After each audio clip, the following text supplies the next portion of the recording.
Wake that ass up. Early in the morning. The Breakfast Club. Morning, everybody. It's DJ Envy, Angela Yee, Charlamagne the Guy. We are the Breakfast Club. We got a special guest on the line. Yes, indeed. Christopher Play Martin. You know Play from Kid and Play. Welcome. The fellow with the low top fade. There you go. What's up, brother? How's it going? It is going well. How are all of y'all doing? We blessed, doing black, well. and highly favored. You got a good full head of hair, unlike these guys. Yeah. Just for men. Oh, just for men really works? God's grace is just for men. Don't put him on. Don't put him on. Well, Play, you know you got the documentary, And I Danced. What is it, And I Danced about? It's about all of the dancers who started out in the late 80s, all of the 90s, in the low budget or no budget music videos, hip hop in particular, hip hop and R&B. They're now considered the classics, part of the golden age, but how a lot of them went on to dance for the greats like Whitney Houston, Prince, Madonna, Michael Jackson, Janet Jackson, Usher, the list goes on. And just their stories of how it all began, and the journey is just phenomenal and inspiring and encouraging, not only to those who want to dance, but just in regards to anything you do. So it's give them their flowers now while most of them are still alive. Some have passed since they participated in my documentary, but most of them are still alive. Now for people that don't know, of course, you're from the legendary group Kid and Play, and you guys have done numerous movies, House Party 2, Class Act, just to name a few, numerous platinum and gold albums and singles. But there was a time when you stepped away for a little bit. Mm-hmm. Now, what was I'm sorry, go ahead. I was going to say, what was the reason that you stepped away? They said you stepped away, you wanted to focus more on being a Christian rapper. So I was going to say, what did you see in the industry that said, you know what, this isn't for me? Or if that was even the case? It wasn't so much about being a Christian rapper. It just got to the point where life became overwhelming. Everything that I wanted to succeed in, I did, but I never did the research to find out, what it takes to have the home. No one tells you when you get the big mansion how much the lawn care costs. Nobody tells you about, sustainment and just everything that comes along with, the longest word in show business is the word business. So just being overwhelmed with that, achieving everything that I set out, wanted to do, and then some, far exceeding my expectation. And I just needed a break. And then when things got to the point where it just became so much that I just wanted out in the act of a suicide, to be continuing to be honest with you, wow, that, God said, no, you did a pretty good job on your own, but let me show you what can happen when you let me be your lawyer, your manager, your accountant, and your agent. And it's been, it ain't been perfect. You still go through what you go through, but you have the strength to endure, and the other side. So as far as the Christian rapping, it's just that at that time, my thing was to produce others that was doing that, because rapping I knew a little something about, and I wanted to help support those that were trying to make it happen. Absolutely. Question, do you think dancing is a lost art now, or has dancing just evolved? Well, I know you better be in shape. Right now they kind of challenge the anatomy with some of the contortionist movements that they do. Kid and I still do shows. What's up, Kid? We have Icy Hot and air mask and stuff waiting on the side of the stage for us. And seeing these young dancers today, that some of them are featured in the limited series I'll be doing after this premiere. I just think it's amazing what you do. But, it just seems like there's some gymnastics involved and things of that nature. And, I don't know if it includes much of a beat anymore. It's like just move aside and watch what we're about to do and join the circus. But it just What feels about the women? I was going to ask you, what about the women, right, dancers also? I know that's going to be something that you touch on, and how they were treated on video sets and on tour. Well, I don't touch on it. It's a major part of this documentary, where I wanted to also encourage women that you don't have to jeopardize your morals or what hopefully your parents have instilled in you to deal with an era and a generation.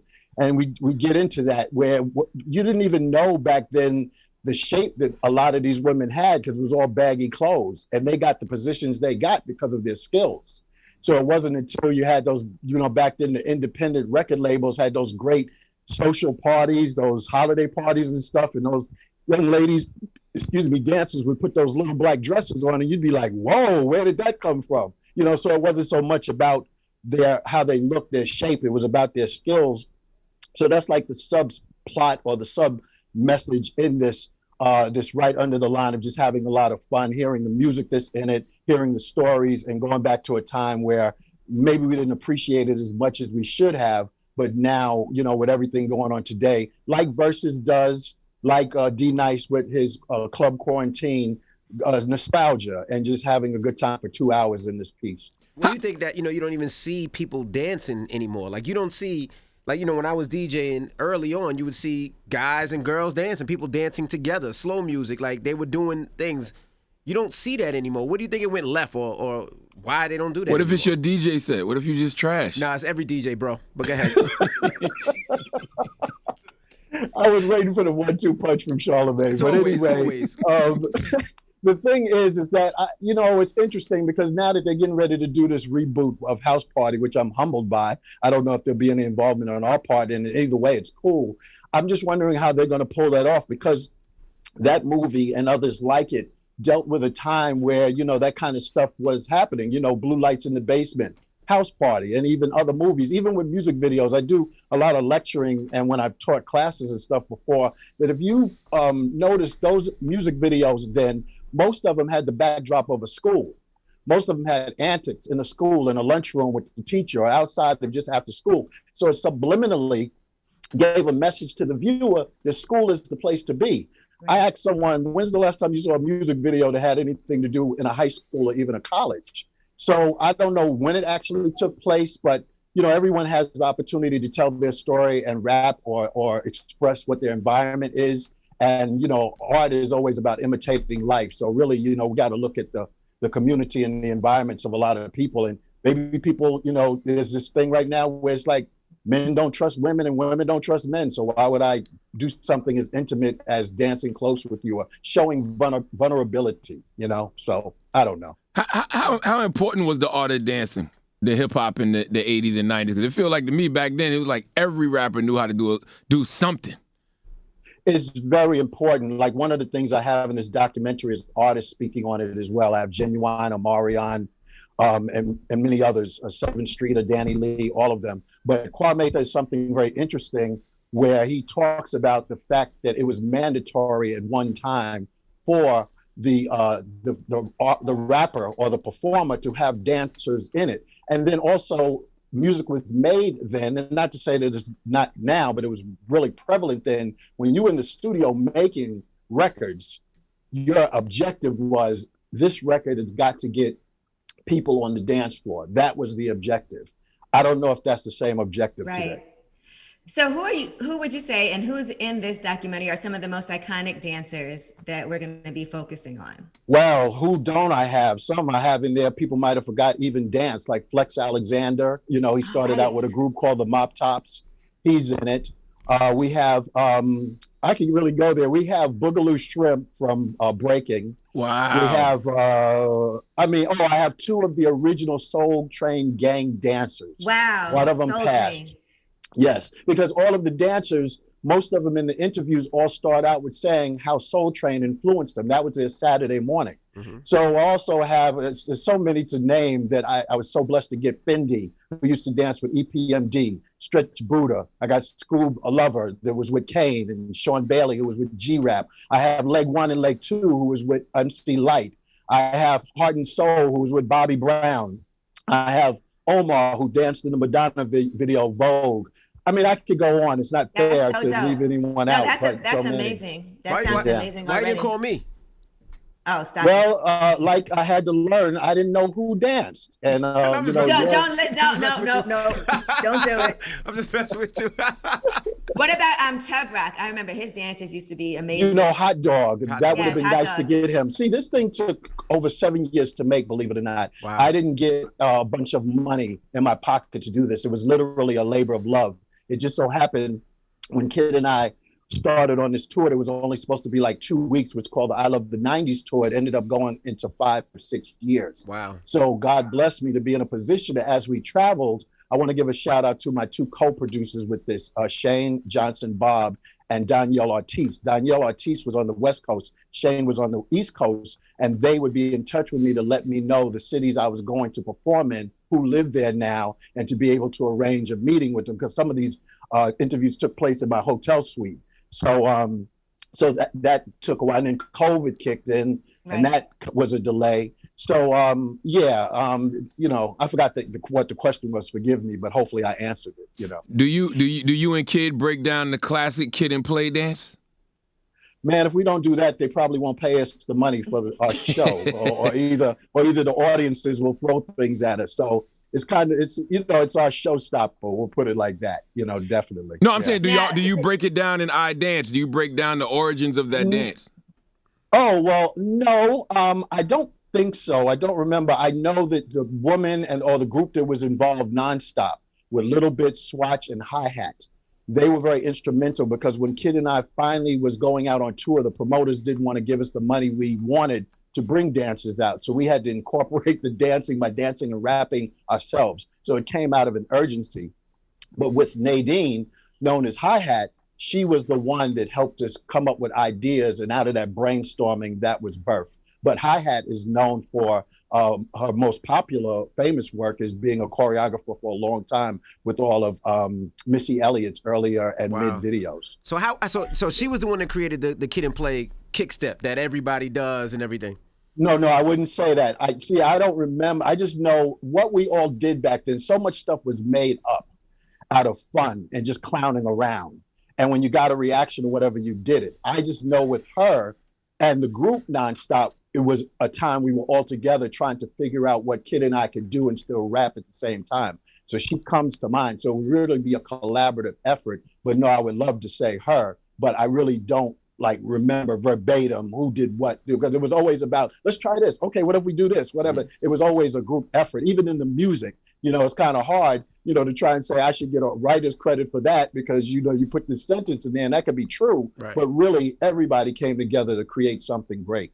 Gotcha. You're also really well known for fashion, right? So what are some of your most iconic moments when it comes to that? That I've done or that I've admired? that you've done. Well, you know, thank you for asking that, Angela. It's so interesting because it's something about the unintended. It's like, for me, if it wasn't for God in my life, I would probably be a broke artist, because I really love creating. And I'm really into cinematography now and mixing that with drama, self-taught artists. I went to High School of Art and Design and got kicked out of there along with 5 other schools. But with all that being said, is the one that I guess most people know is the Salt and Pepper jackets. Yeah. And the actual logo that they're known for. That, you know, it's so funny because when I designed that, I gave a very primitive way of giving it. I hand painted it and drew it on a nice size piece of paper, and I handed it over to Next Plateau, their record label at the time. So I thought somebody was going to come in and redesign it.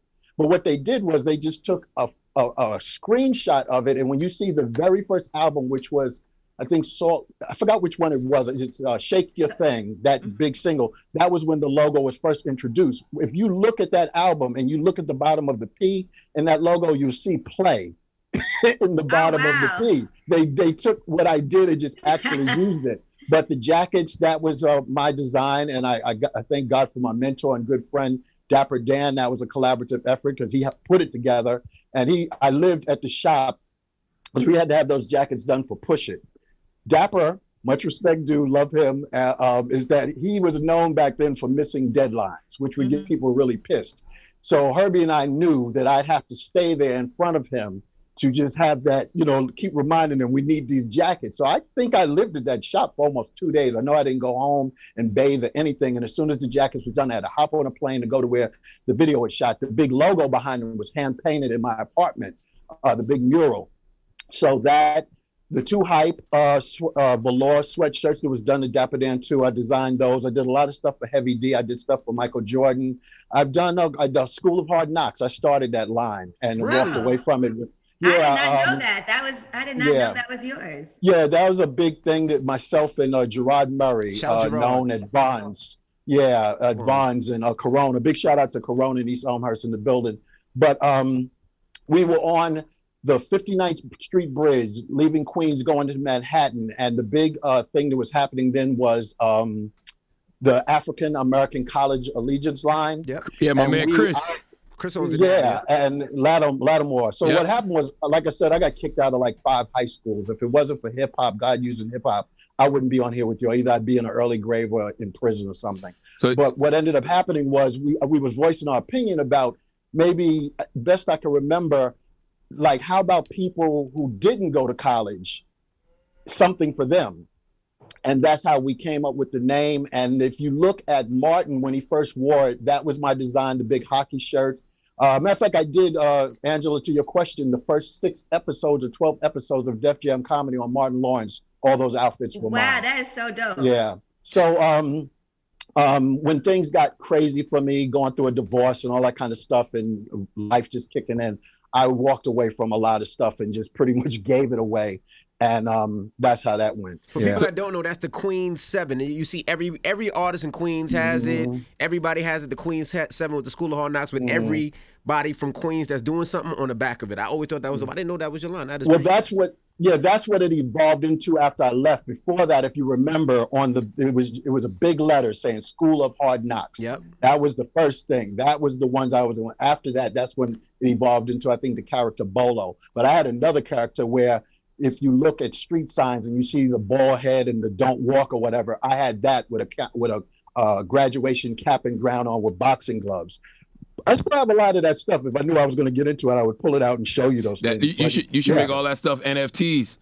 But well, the thing is now is that when you see the documentary, the premiere, that I did dabble back into fashion again. So I do have a line of shirts that are for dancers or people who love to dance or like watching dancers. I've kind of returned a little bit. I got into my flow of designing. So tonight and from here on, the documentary is totally free. It's free, totally free. So wait, the next doc is going to be iFashion. There you go. Where's the doc at? Where's it at?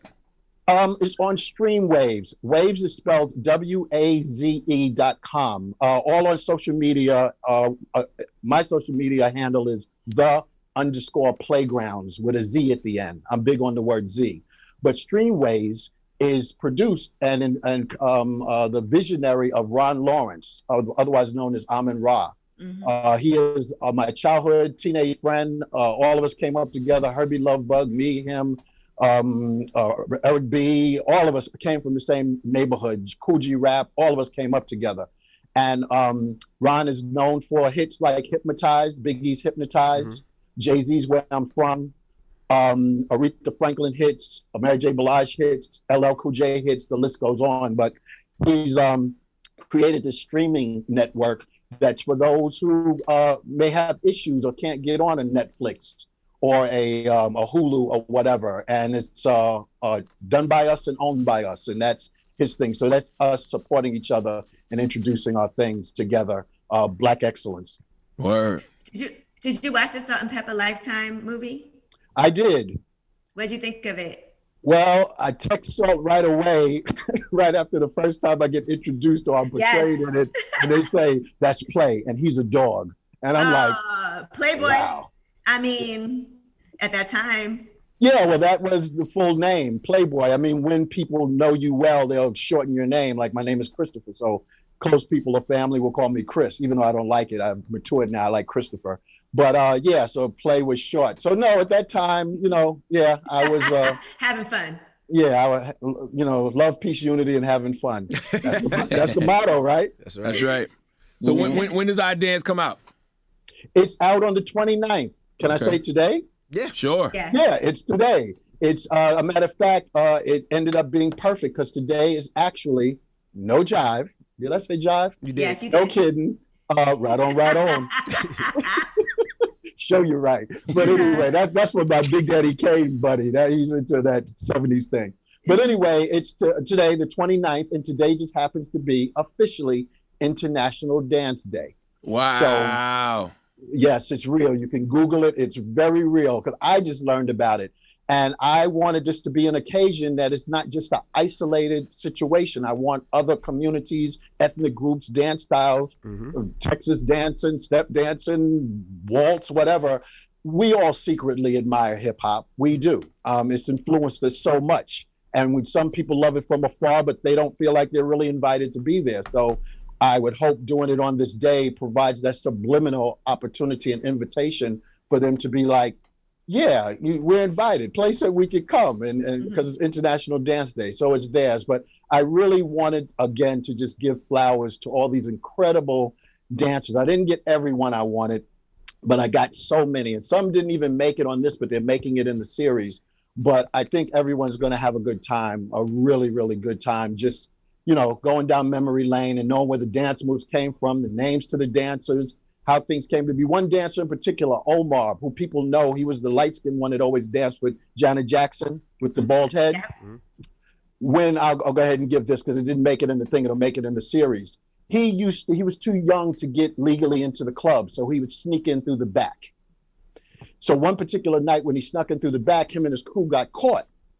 But he got caught in particular by a very big bouncer or a security guy.